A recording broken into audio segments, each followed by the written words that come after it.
Anil Kumar Saini all study channel पर आपका स्वागत है। आज का हमारा टॉपिक है वेद। वेदों का आज हम अध्ययन करेंगे। वेद क्या होते हैं, कितने होते हैं, वेदों के रचनाकार कौन है, संकलनकर्ता कौन है, किस वेद में क्या क्या उल्लेखित है, किस वेद का क्या अर्थ है, क्या परिभाषा है, इन सब बातों पर आज हम चर्चा करेंगे। सबसे पहले बात करें तो वेद हमारे भारतीय धर्म ग्रंथ हैं और सर्व प्राचीन धर्म ग्रंथ वेद ही हैं। अगर हम वेदों की बात करें कि इनके रचनाकार कौन हैं, रचनाकार तो भारतीय मान्यता के अनुसार वेदों के रचनाकार ब्रह्मा जी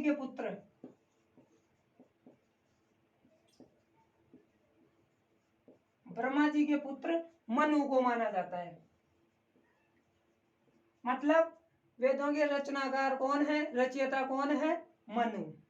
अब अगर बात करें कि वेदों के संकलनकर्ता कौन है, संकलन वेदों का किन्होंने किया, तो संकलन करता है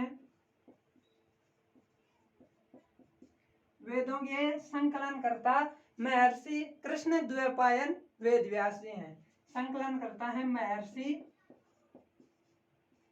कृष्णद्वैपायन वेद व्यास जी।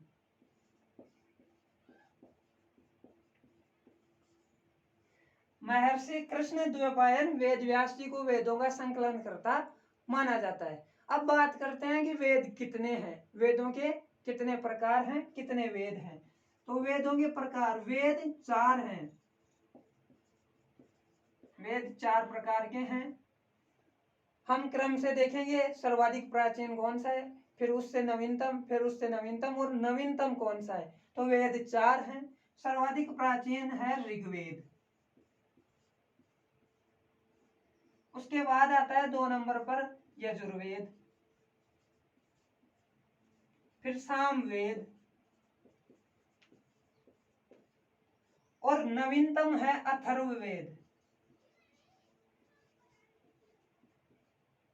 अथर्ववेद सबसे नवीनतम वेद है। वेद 4 हैं, ऋग्वेद, यजुर्वेद, सामवेद और अथर्ववेद। 4 वेद हो गए। इन चारों वेदों को अगर मिक्स में बोला जाए तो इन चारों वेदों को मिक्स में बोलते हैं संहिता। संहिता इन चारों वेदों को मिक्स में बोलते हैं। अगर हम बात करें वेद त्रयी की, जो ये 3 वेद हैं शुरू के, ऋग्वेद, सामवेद और यजुर्वेद, 3 वेद हैं, इन्हें वेद त्रयी में शामिल किया गया है। वेद त्रयी, वेद त्रयी में प्राचीन तीनों वेद शामिल है, लेकिन अथर्ववेद यह सबसे नवीनतम वेद है। अथर्ववेद, अथर्ववेद सबसे नवीनतम वेद है, यह वेद त्रयी में शामिल नहीं है। अगर ये शामिल होता तो यहाँ नाम क्या होता, वेद चतुर्थ, 4 वेद, लेकिन वेद त्रयी इसमें अथर्ववेद शामिल नहीं है। सबसे पहले हम बात करेंगे ऋग्वेद की।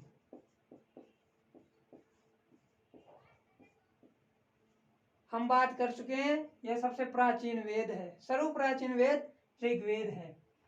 ऋग्वेद की परिभाषा क्या है, ऋग्वेद किसे कहते हैं?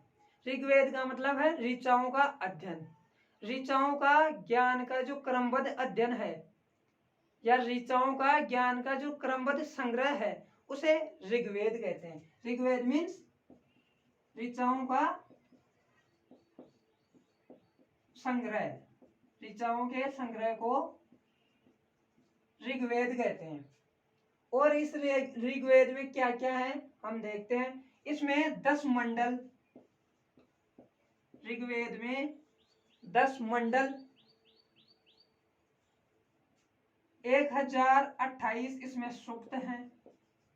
10 मंडल हैं, 1028 इसमें सूक्त हैं और 10,462 इसमें ऋचाएं हैं। 10,462 इसमें ऋचाएं हैं। ऋचाओं की संख्या इसमें अधिकतम है। ऋचाएं मीन्स मंत्र, ये जो पूजा पाठ, हवन, यज्ञ करते वक्त बोलते हैं ना, हवन आदि करते हैं, उस समय मंत्र बोलते हैं, उन्हीं मंत्रों को ऋचाएं कहा गया ऋग्वेद में। तो ऋग्वेद में ऋचाएं कितनी है? 10,462। इसलिए इनकी अधिकता के कारण इसे ऋग्वेद कहा गया है। अब और अगर हम बात करें कि इसमें क्या क्या है, तो हम देखते हैं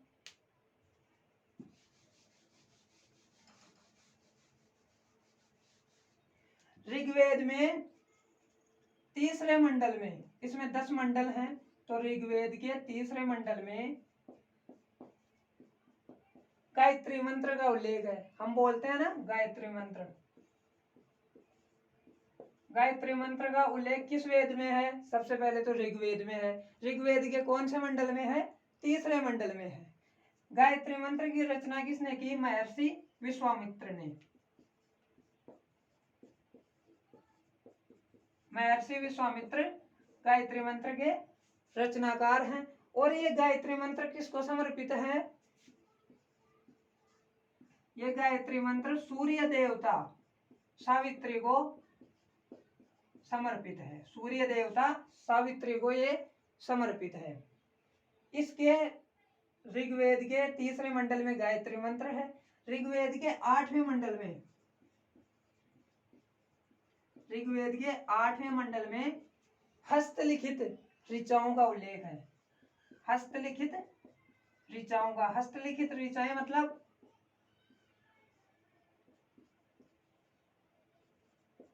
हाथ से लिखे हुए मंत्र। हस्तलिखित ऋचाओं का उल्लेख है, हाथ से लिखे हुए मंत्र। इन्हें ऋग्वेद में खिल कहा गया है।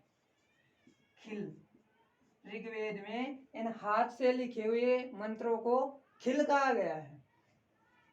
और क्या क्या है इसमें? ऋग्वेद के 9वें मंडल में, ऋग्वेद के 9वें मंडल में सोम देवता का उल्लेख है। 9वें मंडल में तो सोम देवता का उल्लेख है। ऋग्वेद के 9वें मंडल में सोम देवता का उल्लेख है। ऋग्वेद के 10वें मंडल के, 10वें मंडल के पुरुष सूक्त में, ऋग्वेद के 10वें मंडल के पुरुष सूक्त में 4 वर्णों का उल्लेख है। समाज के जो समाज 4 वर्णों में बटा हुआ है, उसका उल्लेख ऋग्वेद के 10वें मंडल के पुरुष सूक्त में है। 4 वर्ण कौन कौन से हैं? 4 वर्ण हैं ब्राह्मण, क्षत्रिय, वैश्य एवं शूद्र। ब्राह्मण सबसे ऊपर आते हैं और शूद्र का लेवल सबसे नीचे होता है। और इसमें क्या क्या है? अगर हम बात करें कि ऋग्वेद में गाय, गाय को वैसे तो माता माना गया है, लेकिन गाय, गाय शब्द इसमें प्रयोग नहीं किया गया है। गाय, गाय शब्द प्रयोग नहीं किया गया ऋग्वेद में। गाय की जगह अघन्य, अघन्य शब्द का हमें लिया गया। अघन्य मीन्स गाय। तो ऋग्वेद में गाय शब्द प्रयोग ना करके अघन्य शब्द प्रयोग किया गया है। ऋग्वेद में वामनावतार कथा, उसका उल्लेख ऋग्वेद में ही है। वामनावतार कथा, वामनावतार कथा है विष्णु जी ने, भगवान विष्णु जी ने जो 3 पैर में दृष्टि नापी थी, उस कथा का सबसे पहले उल्लेख ऋग्वेद में ही हुआ। अब हमें पता है कि ऋग्वेद में कितनी ऋचाएं हैं? 10,462 ऋचाएं हैं। इन ऋचाओं में 250 ऋचाएं तो भगवान इंद्र को समर्पित हैं। भगवान इंद्र को 250 ऋचाएं भगवान इंद्र को समर्पित हैं। और 200 ऋचाएं अग्नि देवता को समर्पित है। अग्नि देवताओं कितने समर्पित हैं? 200 ऋचाएं। ऋचाएं मीन्स मंत्र, 200 मंत्र अग्नि देवता को समर्पित है।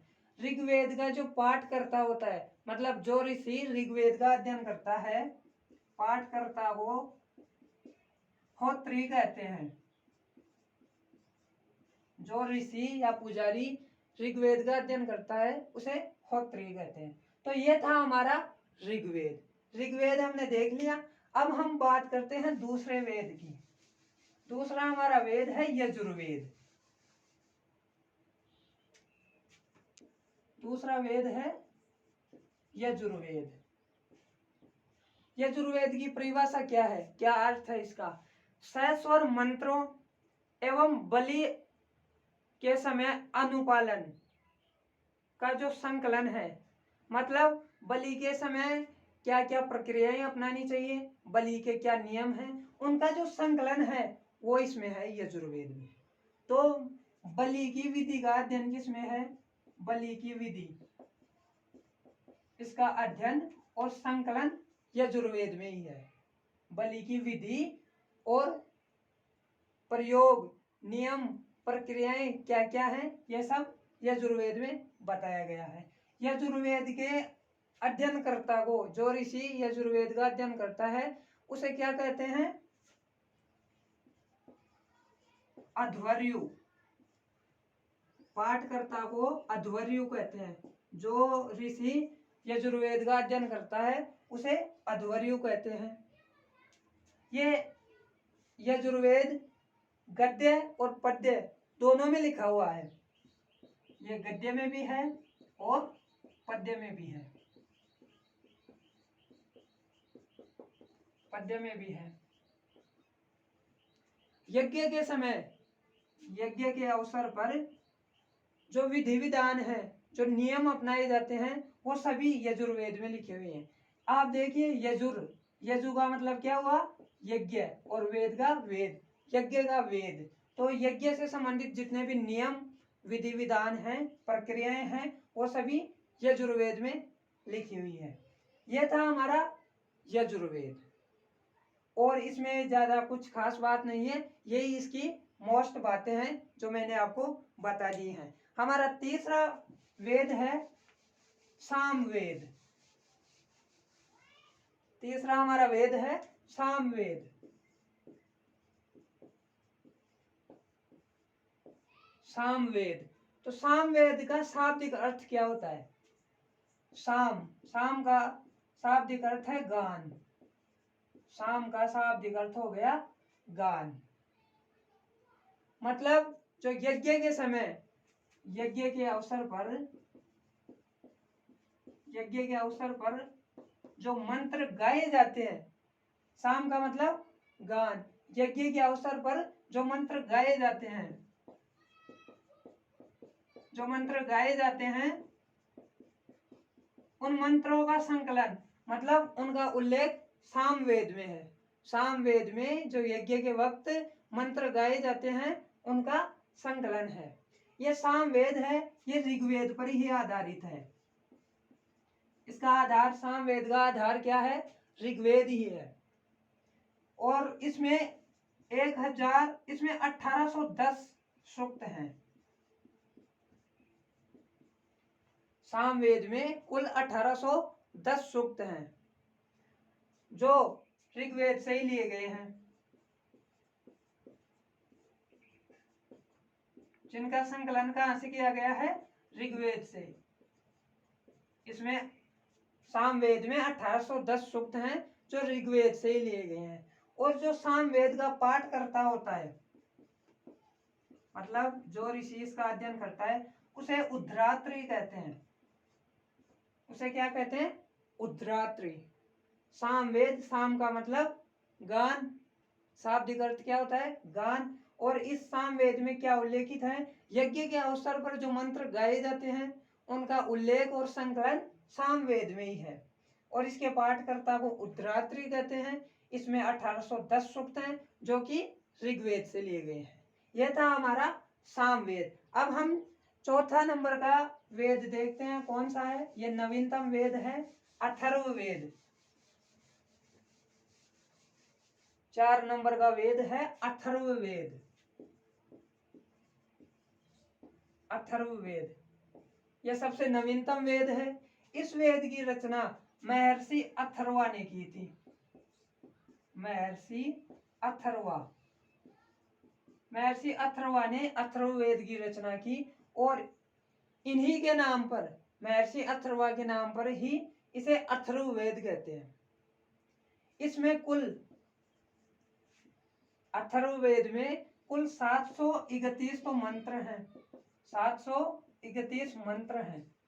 अथर्ववेद में कुल 731 मंत्र हैं और लगभग 6000 पद्य हैं। लगभग 6000 पद्य हैं। 731 मंत्र हैं, 6000 पद्य हैं। और अथर्ववेद की खास बात यह है कि इसके कुछ मंत्र तो ऋग्वेद से भी प्राचीन हैं, ऋग्वेद से भी पहले के हैं। कुछ मंत्र तो ऋग्वेद से भी पहले के हैं। अथर्व ऋषि ने इसकी रचना की थी। कुल 731 मंत्र हैं, 6000 इसमें पद्य हैं और कुछ मंत्र इसके ऋग्वेद से भी प्राचीन हैं। अथर्ववेद कन्या जन्म की निंदा करता है। कन्या जन्म की निंदा करने वाला वेद कौन सा है? अथर्ववेद कन्या जन्म की निंदा करता है। यह कन्या जन्म को, अथर्ववेद कन्या जन्म को शुभ नहीं मानता, अशुभ मानता है कन्या जन्म को। इसका ऐतिहासिक महत्व क्या है? अथर्ववेद का ऐतिहासिक महत्व क्या है? अथर्ववेद में सामान्य मनुष्य के विचार, अथर्ववेद में सामान्य मनुष्य के विचार और अंधविश्वासों का उल्लेख है। अंधविश्वासों का उल्लेख है। इसका ये ऐतिहासिक महत्व है, मतलब बहुत ज्यादा महत्व इस बात से रखता है ये वेद कि इसमें सामान्य मनुष्य के क्या क्या विचार हैं, क्या उसकी सोच है और क्या उसके अंधविश्वास हैं, इनका उल्लेख अथर्ववेद में है। इसीलिए अथर्ववेद को जादू टोने का भी वेद कहते हैं। जादू टोने का वेद कौन से वेद को कहते हैं? अथर्ववेद को जादू टोने का वेद कहते हैं। इस वेद से हमें एक जानकारी और मिलती है। इस वेद में उल्लेखित है कि एक परीक्षित नामक व्यक्ति था। परीक्षित व्यक्ति था जो कुरु वंश का राजा था। कुरु वंश का राजा था। कुरु वंश का और कुरु देश, वंश के नाम पर देश होता था, तो परीक्षित कुरु वंश का राजा था, कुरु देश का राजा था। इस कुरु साम्राज्य की जो समृद्धि का वर्णन है, समृद्धि का वर्णन मतलब इसकी समृद्धि का उल्लेख, कुरु वंश की समृद्धि का उल्लेख अथर्ववेद में दिखता है। इसमें इसका उल्लेख किया गया है। अथर्ववेद में ही सभा और समिति, सभा और समिति, इनको प्रजापति की दो पुत्रियां माना गया है। सभा और समिति को प्रजापति की दो पुत्रियां माना गया है। अथर्ववेद में सभा और समिति को प्रजापति की दो पुत्रियां माना गया है। तो दोस्तों ये था हमारा वेद। उम्मीद करता हूं वेद आपको बहुत ही अच्छी तरह से समझ में आया होगा। क्लास आपको बहुत अच्छी लगी होगी। क्लास को लाइक करें, शेयर करें एंड चैनल को सब्सक्राइब करके बेल आइकन प्रेस करें, जिससे न्यू अपडेट्स आपको मिलती रहे। Thank you.